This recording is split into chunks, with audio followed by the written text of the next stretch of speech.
इसकी प्रतीक्षा कर रहा था कि प्रोफेसर सब्यसाची भट्टाचार्य के बारे में कुछ इस तरह से बोलने की शुरुआत हो जिसमें हम उनको सिर्फ और सिर्फ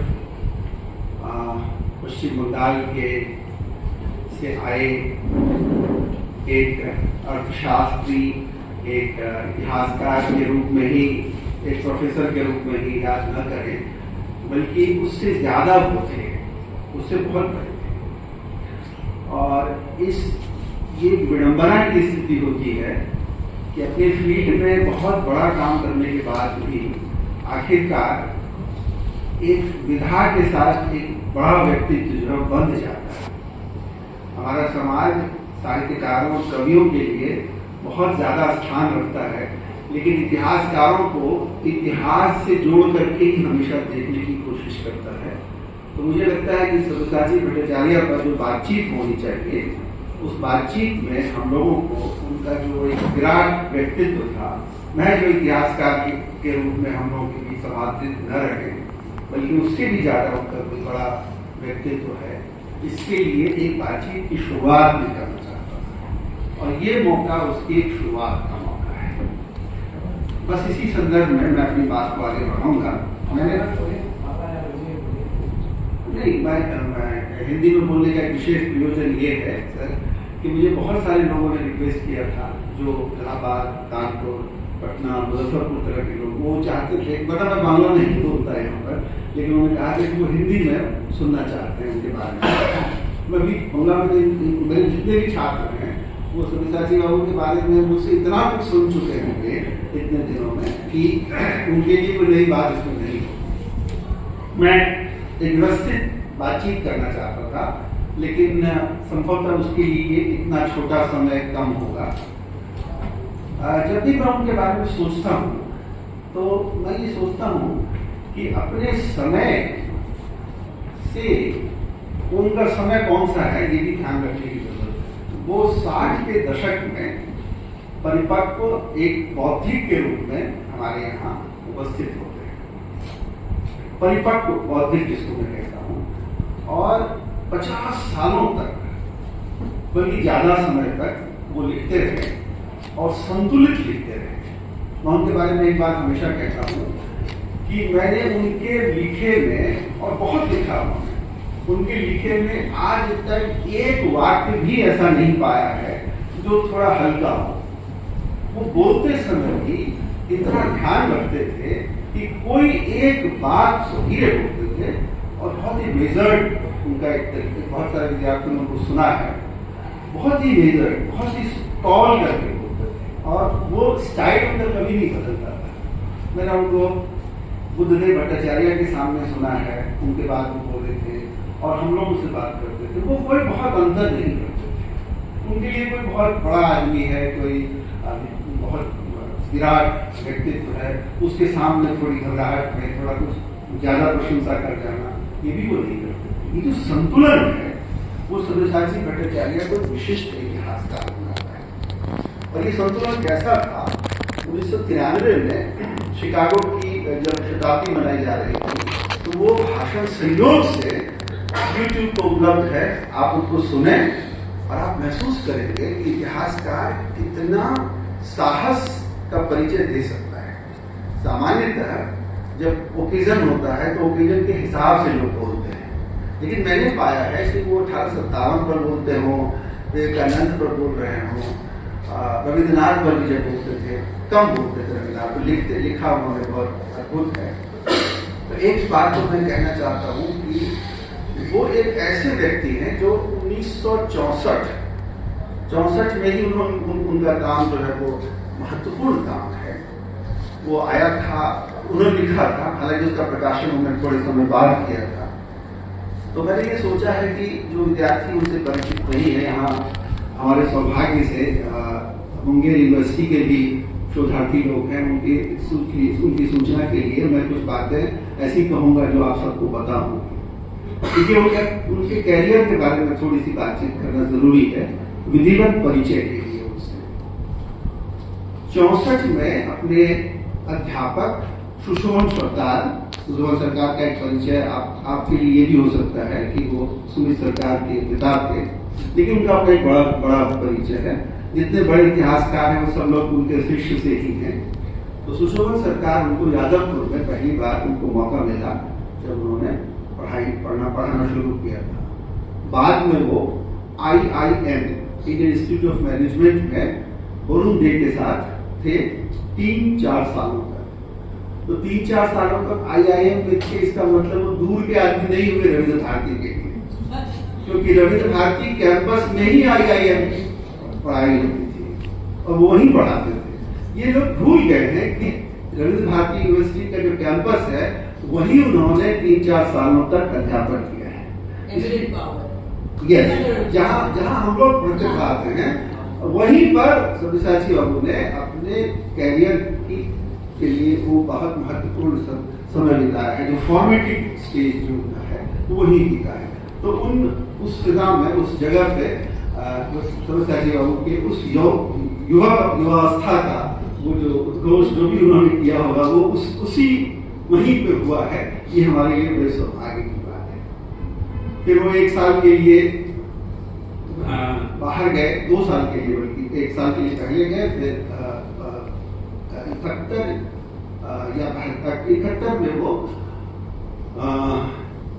चुने गए सब मैं कह रहा हूँ कि उनको ढूंढा गया कि एक अर्थशास्त्र जानने वाला इतिहासकार जेएनयू में जरूरत है, और उनको चुना गया। और उनको चुनने वाले बहुत बड़े इतिहासकार थे, एस गोपाल। अगर मैं सही कह रहा हूँ तो वो बता रहे। मैं इस समय में एक ही बात कहना चाहूंगा कि मैंने उस समय जो उन्होंने लिखा है उसके बारे में एक बात कहना जरूरी समझता हूँ, ताकि हम लोग उनके इतिहासकार के व्यक्तित्व को अच्छी तरह से समझ सकें।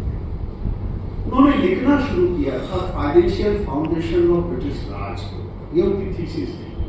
अमलेश त्रिपाठी के साथ उनका सहयोग था और वो शिमला में Indian institute of advance study में पहली बार वो छप कर आया, बाद में दोबारा भी छपा। लेकिन उस किताब के बारे में मैं आपको एक बात बताता हूँ। वो एक क्लासिक बुक है। वो क्लासिक बुक सिर्फ इसलिए नहीं है कि उसमें इतिहास की गवेषणा का एक नया क्षितिज खुलता है, बल्कि वो जगह है जहां से कि जो भारत में कॉलोनियलिज्म था उसकी एक नई समझ बन सकती है। दुर्भाग्य से मैं कहूँगा कि वो जो फाउंडेशन उन्होंने लिखा था उसका वैसा प्रभाव उस वक्त के इतिहास में नहीं पड़ा। और इसको मैंने रियलाइज इस अर्थ में किया कि उनकी जो सबसे, जहाँ से उनको नेशनल लेवल पर बहुत ज्यादा जाने लगा, वो समय था जब उन्होंने एक आर्टिकल लिखा था ईपीडब्ल्यू में,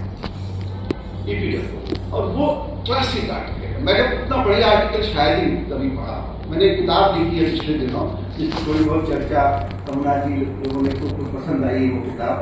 उसमें मैंने एक चीज उठाई थी जो संयोग से उनकी थीसिस से थोड़ी मिलती जुलती, इसलिए मैंने सब्यसाची बाबू को कहा भी था कि सर मुझे लगता है कि मैं सही राह पर हूँ। उन्होंने एक बात कही है जो बड़ी महत्वपूर्ण बात है कि भारत में जो कैपिटलिस्ट क्लास था उसको बहुत तरह की असुविधाओं का सामना करना पड़ा था, कंपटीशन का सामना करना पड़ा था।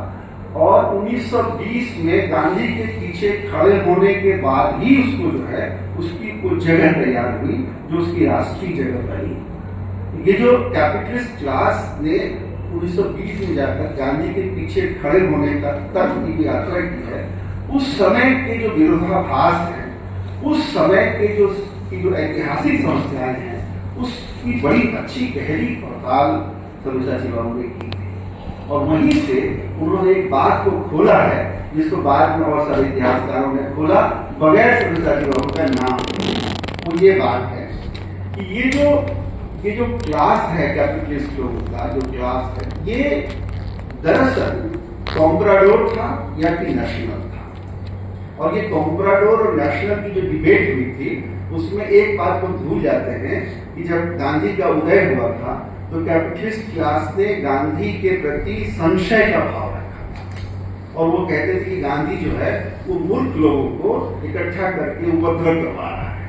और वहां सब्यसाची बाबू ने एक बहुत महत्वपूर्ण संकेत दिया है कि कैपिटलिस्ट क्लास के भीतर भी एक नया नेशनल तबका जो है वो उभर रहा था, जिसको उन्होंने बिरला जी के साथ जोड़ने की कोशिश की। ये बहुत महत्वपूर्ण एक संकेत था जो हमारे नेशनल मूवमेंट के की समझ के बारे में हमारे लिए नए द्वार खोलता है। मैं उस पर बहुत ज्यादा लंबा बोलना नहीं चाहूंगा, क्योंकि वो एक सेल्फ जो है अपने आप में बहुत बड़ा मसला है। और उसके बाद 1982 में वो इंडियन हिस्ट्री कांग्रेस में उन्होंने एक बहुत जबरदस्त एक भाषण दिया, और वो भाषण है हिस्ट्री फ्रॉम बिलो पर। मैं ये बात बता दूं कि 60 के दशक में पूरी दुनिया में लेबर हिस्ट्री पर बहुत अधिक जोर था, और जो लेबर हिस्ट्री पर जोर था वो सिर्फ भारत में नहीं बल्कि ब्रिटेन में भी बहुत ज्यादा महत्व पा रहा था। तो लेबर हिस्ट्री को समझने के लिए सब्यसाची बाबू ने 25-30 सालों तक बहुत अध्ययन किया, और उन्होंने कुछ 2-3 निष्कर्ष निकाले जो हमारे बहुत काम के निष्कर्ष हैं। एक तो उन्होंने ये समझाया हम लोगों को कि लेबर के बारे में जो भी स्टडी हुई है उसमें रिटन सोर्सेज पर बहुत ज्यादा जोर दिया गया है, ऑर्गेनाइज सेक्टर पर बहुत ज्यादा ध्यान दिया गया है, लेकिन बाकी का जो लेबर है उसके बारे में ज्यादा नहीं सोचा गया है। और यहाँ पर वो ब्रेमेन के अलावा बाकी लोगों को कहते हैं कि हमारी लेबर के संबंध में, लेबर हिस्ट्री के बारे में जो समझ है वो अधूरी है। और ये बड़े इंपॉर्टेंट ऑब्जर्वेशन है उस समय जबकि लेबर को लेकर के एक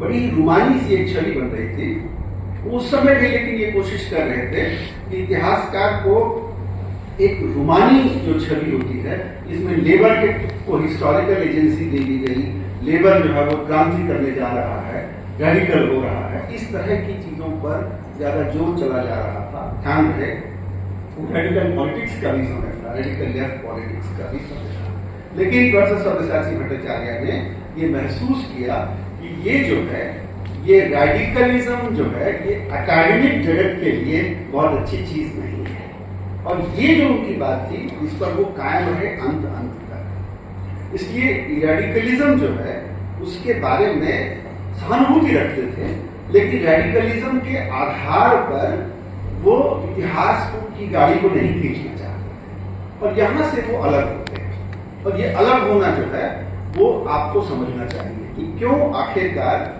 उन्होंने इस तरफ ज्यादा ध्यान नहीं दिया और स्टैब्लिशमेंट के साथ चलने का कोशिश नहीं की। ये उनका इतिहास धर्म है। वो एक शब्द बहुत इस्तेमाल करते थे वोकेशन का, वोकेशन का इस्तेमाल करते थे और कहते थे कि अपने गुरु के बारे में बात करते हुए कभी कभी कोई व्यक्ति जो है अपने बारे में बोलने के लिए गुरु का सहारा लेता है, और ये मुझे लगता है कि सब्यसाची बाबू ने ये सहारा लिया है जब उन्होंने एक अर्थ में गुरु तो थे ही सुशोभन सरकार, उन्होंने लिखा है सुशोभन सरकार के बारे में कि एक शिक्षक जो है, इतिहास का शिक्षक जो है या इतिहासकार जो है सिर्फ इसलिए महत्वपूर्ण नहीं होता है कि वो बहुत सारी चीजें लिख कर छोड़ जाता है, वो एक मॉरल इंटीग्रिटी का एक उदाहरण पेश करता है, और इस अर्थ में ही एसेंशियल सुशोभन को हम पाते हैं। जो वास्तविक सुशोभन है वो जो मॉरल इंटीग्रिटी है उनकी एक बौद्धिक के रूप में, इतिहासकार के रूप में, उसके कारण ही याद किए जाने चाहिए। तो मैं यहाँ पर एक सूत्र पाता हूँ कि सब्यसाची भट्टाचार्य ने अपने इस वक्तव्य के पीछे जो कहने की कोशिश की है, लिखना भी जरूरी है, लेकिन साथ ही एक इतिहासकार को अपने एक जो उसका एक मॉरल ग्राउंड होता है, उसकी जो छाप होती है, उसको भी ध्यान में रखना चाहिए। उनके समय के दो टावरिंग हिस्टोरियंस हैं, एक है एस गोपाल और एक विपिन चंद्रा। दोनों के बारे में बहुत हल्के से लेकिन बहुत सुंदर टिप्पणियां उन्होंने की हैं, और उन्होंने कहा है कि दो स्टाइल होता है इतिहास को पढ़ने पढ़ाने का। उन्होंने एस गोपाल के बारे में कहा कि वो आते थे और लोगों को समझाते थे, तर्क देते थे और कोशिश करते थे कि लोग ये समझें कि जो वो कह